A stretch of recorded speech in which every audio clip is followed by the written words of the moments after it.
The hospital called. Your 8-year-old is in critical condition, 3rd degree.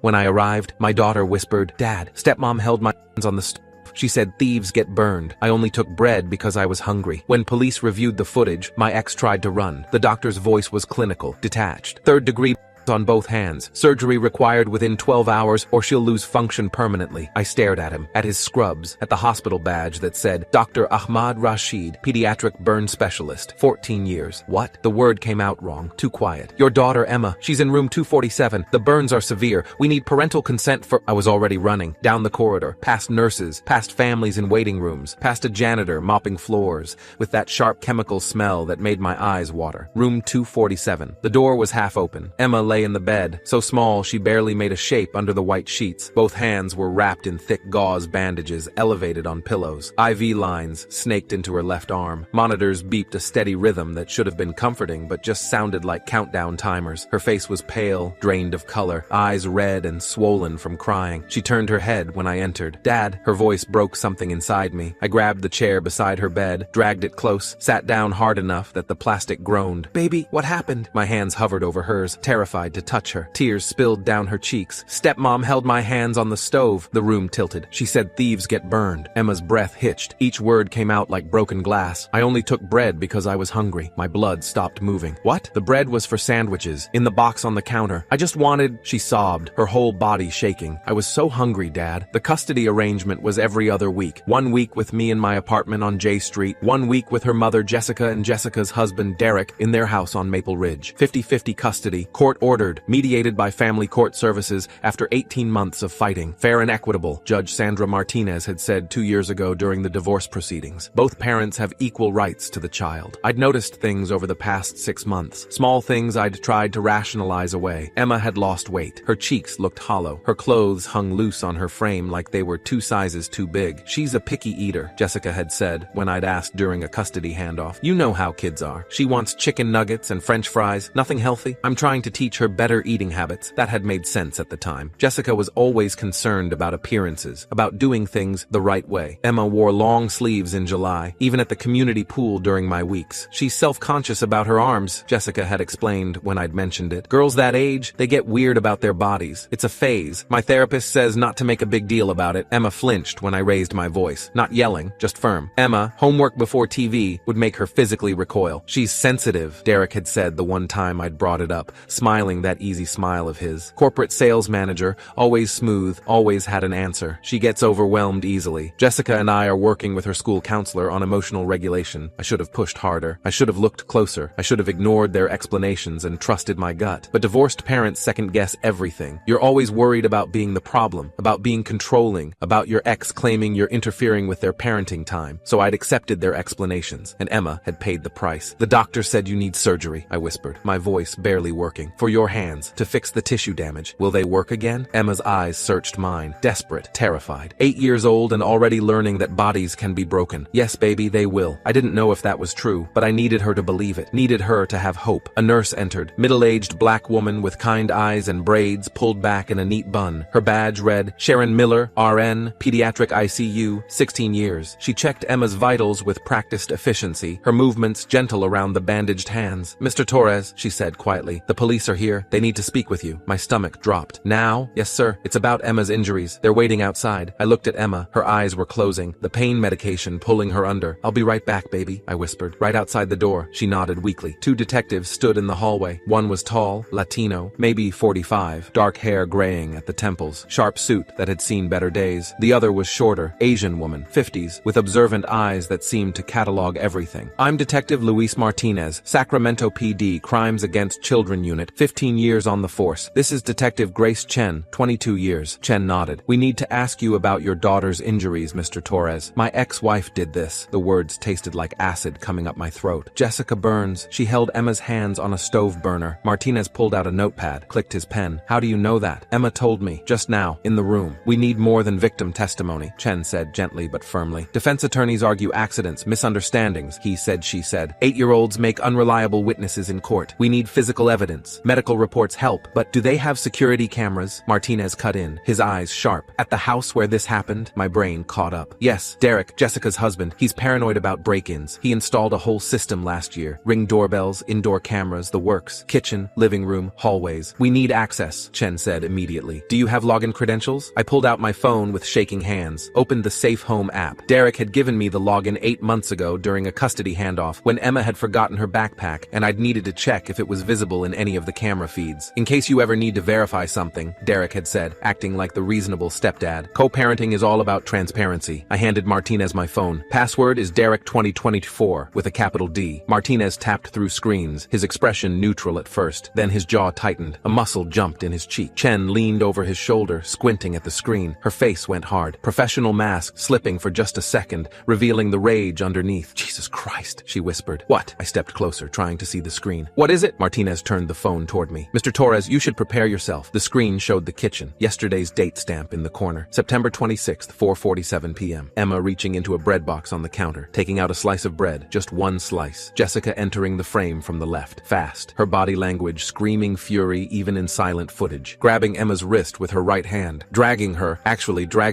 Emma's feet sliding on the tile toward the stove, turning on the front right burner with her free hand, the coil glowing red within seconds. Jessica pressing Emma's small hands, both of them, palms down, flat onto the burner. Emma's mouth opened in a scream the silent footage couldn't capture, her whole body jerking, trying to pull away. Jessica holding her there, holding her. 14 seconds, I counted them, couldn't stop counting them. 1, 2, 3, 4, 5, 6, 7, 8, 9, 10, 11, 12, 13, 14. Then Jessica released her. Emma collapsed to the floor, cradling her hands against her chest. Jessica stood over her, saying something, pointing at her, angry, self-righteous. Then she walked out of frame, left Emma there on the kitchen floor. I turned away and vomited into a hallway trash can. Where are they now? Martinez's voice was tight, controlled, the kind of control that comes from seeing too much evil and having to stay professional anyway. I wiped my mouth with the back of my hand. The house, probably. Jessica texted me yesterday asking to keep Emma an extra day. Said she had a big school project due Monday and needed help finishing it. Chen was already on her phone. Dispatch, this is Detective Chen, badge 4721. I need units at 1847 Maple Ridge Drive immediately. Suspects in aggravated child abuse case. Approach with caution. Female suspect may be violent. Male suspect on premises. Martinez looked at me. Stay with your daughter. We're going there now. I want to, I started. No, his voice left no room for argument. You stay with your daughter. She needs you here. This is our job. Let us do it. They left at a near run. Martinez talking into his radio. Chen already pulling up GPS on her phone. I walked back into Emma's room on legs that didn't feel attached to my body. Emma was awake, staring at the ceiling with unfocused eyes. I sat beside her, took her arm gently, the only part of her I could hold without causing pain. The police are going to get Jessica and Derek, I said quietly. Stepmom, Emma corrected automatically. Then her voice went flat, empty. She said I'm greedy. She said I eat too much, that I'm wasting their food, that I'm getting fat. Emma weighed 53 pounds. I knew because the nurse had told me an hour ago when taking her vitals. She was 8 years old. The average weight for an 8-year-old girl is 65 pounds. She was 12 pounds underweight. She said, if I steal food again, she'll burn my face next time. Emma closed her eyes. Tears leaked from the corners. So people can see what thieves look like. So everyone will know what I am. My hands curled into fists so tight my nails bit into my palms, leaving little crescent marks. 40 minutes later, my phone buzzed. Martinez. We have Jessica Burns in custody. I closed my eyes. Thank God. She attempted to flee through the back door when we arrived. Made it about 20 feet before Officer Rodriguez tackled her. She's got some scratches, but nothing serious. And Derek? A pause. He wasn't home. Jessica says he's at work. We've contacted his employer. He's a regional sales manager at TechCorp Solutions downtown. They're sending him to the station for questioning. He knew, I said. He had to know. That's what we need to prove. Can you send me full administrator access to that security account? I want to review all archived footage. How far back does it go? Depends on their subscription tier. Could be 30 days, could be 6 months. I pulled up the Safe Home app, added Martinez's email as an administrator. You should have access now. Got it. I'll call you back. He hung up. 2 hours passed. Emma fell asleep. Sedated, Sharon the nurse explained, to manage the pain before surgery. A social worker arrived. Indian woman, maybe 40, wearing professional slacks and a cardigan. Her badge read, Priya Patel, MSW, Child Protective Services, Sacramento County, 18 years. Mr. Torres, I need to conduct an emergency evaluation. Emma's not going back there, I said immediately. I agree, but I need to establish that you can provide full-time care. Current custody arrangement, 50-50, every other week. Employment status, construction site supervisor. Morrison Brothers Construction, 11 years, salary plus benefits. She made notes on her tablet. I'm recommending emergency full Custody effective immediately. A judge will formalize it within 72 hours. Thank you. Your daughter is safe now, Mr. Torres. She won't go back to that house. At 6:30 that evening, Martinez returned to the hospital. He looked exhausted. His tie was loosened, jacket off, circles under his eyes. We need to talk, he said. We stepped into the hallway. I couldn't read his expression. Did you find something? We found everything. He pulled out his phone, opened his notes. 6 months of footage. Mr. Torres, your ex-wife has been systematically starving your daughter, locking her in the basement for hours, burning her with cigarettes. That's why she wore long sleeves. The hallway tilted. Derek, he's in 18 videos, sometimes watching, sometimes participating, sometimes holding Emma while Jessica hurt her. I couldn't breathe. Martinez scrolled through his notes. March 14th, 6:32 p.m. Jessica locked Emma in the basement for 3 hours because she asked for dinner twice. Derek was home, did nothing. April 3rd, 7:15 p.m. Derek held Emma's arms behind her back while Jessica burned her upper arm with a cigarette. May 12th, 9:47 p.m. Derek dragged Emma to the basement by her hair. Left her there overnight. Stop, I whispered. Please. There's more, much more, but you get the idea. Where's Derek now? In custody. We picked him up at his office at 4 p.m. He's claiming he had no idea, that Jessica handled all parenting, that he was shocked to learn what happened. That's a lie. I know. The footage proves it. But here's our problem. Martinez's expression darkened. Derek's lawyer is already arguing the footage was obtained illegally. My stomach dropped. What? You gave us access to the account, but Derek owns the subscription. His name, his credit card. His lawyer is claiming we violated his Fourth Amendment rights by accessing his private security system without a warrant. But I had the login. Derek gave it to me for checking on your daughter's forgotten backpack, not for turning over evidence to police. His lawyer is filing a motion to suppress all the footage. Can they do that? They can try. We're arguing exigent circumstances. Emma was in immediate danger. We had probable cause based on her testimony and the visible burns. But it's going to come down to the judge. When? Emergency hearing tomorrow morning. If the judge suppresses the footage, he didn't finish the sentence. He didn't have to. I didn't sleep that night. Sat in the chair next to Emma's bed, watching her breathe, thinking about Jessica and Derek walking free because of a legal technicality. At 7 the next morning, Martinez called. Judge Patricia Moreno is hearing the suppression motion at 9 a.m. You should be there. Will it help? Can't hurt. She needs to see Emma's father, see what's at stake. I kissed Emma's forehead, she was still asleep, and told Sharon I'd be back in 2 hours. The courtroom was small, functional. Derek sat at the defense table with his lawyer, expensive suit, polished shoes, the kind of attorney who charged $500 an hour. Jessica sat separately with a public defender who looked overwhelmed. Judge Moreno entered, late 60s, black woman with steel gray hair and sharp eyes. We're here on defendant Derek Burns' motion to suppress evidence. Mr. Patterson, you're representing Mr. Burns? The expensive lawyer stood. Yes, Your Honor. James Patterson, Patterson and Associates. Your Honor, the footage in question was obtained without a warrant. My client owns the security system. He pays the monthly subscription. The login credentials were shared with Mr. Torres for limited custodial purposes, not for law enforcement access. Your Honor, Martinez stood from the prosecution table. We had exigent circumstances. An 8-year-old child with third-degree burns told us her stepmother held her hands on a stove. Mr. Torres provided access because his daughter was in immediate danger. We would have obtained a warrant, but time was critical. Judge Moreno looked at Derek. Mr. Burns, when did you install this security system? Derek's lawyer answered. October of last year, Your Honor, for home security purposes. And the footage in question shows you participating in child abuse? Your Honor, my client, I asked Mr. Burns. Judge Moreno's voice was ice. Derek swallowed. I didn't participate in anything. I didn't know what was happening. Detective Martinez, how many videos show Mr.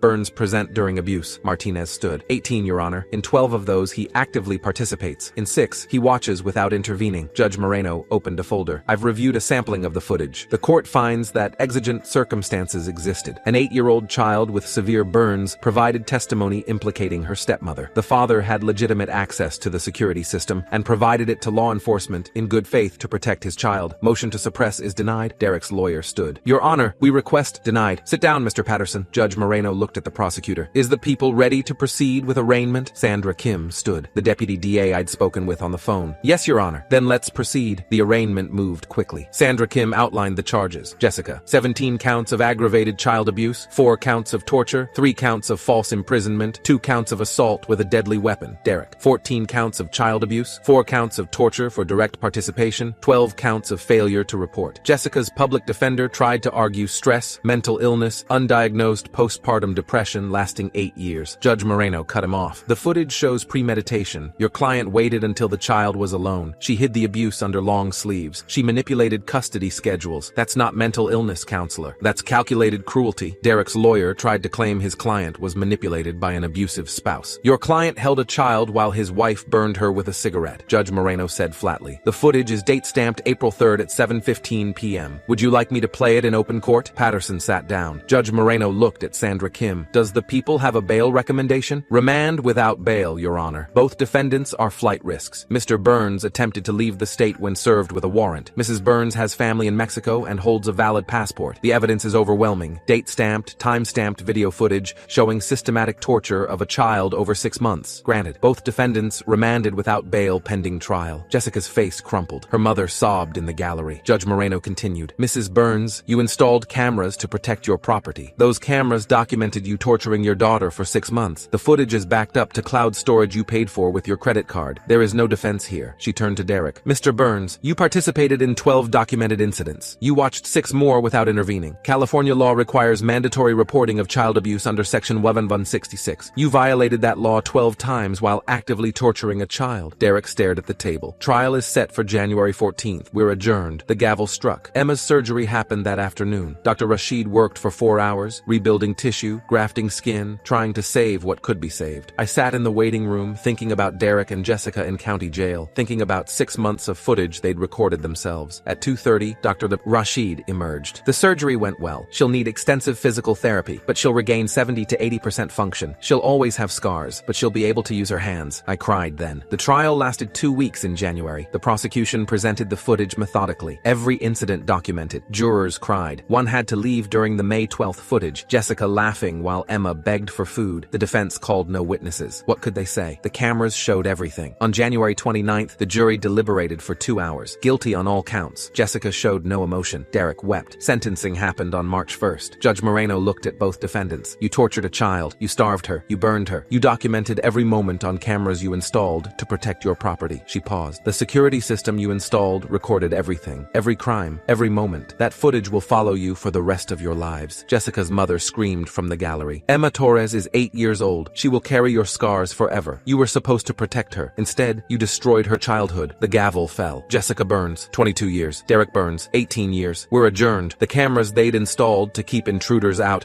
had caught the real monsters inside. And now they'd spend the next 2 decades thinking about those 14 seconds when Jessica held Emma's hands on that stove.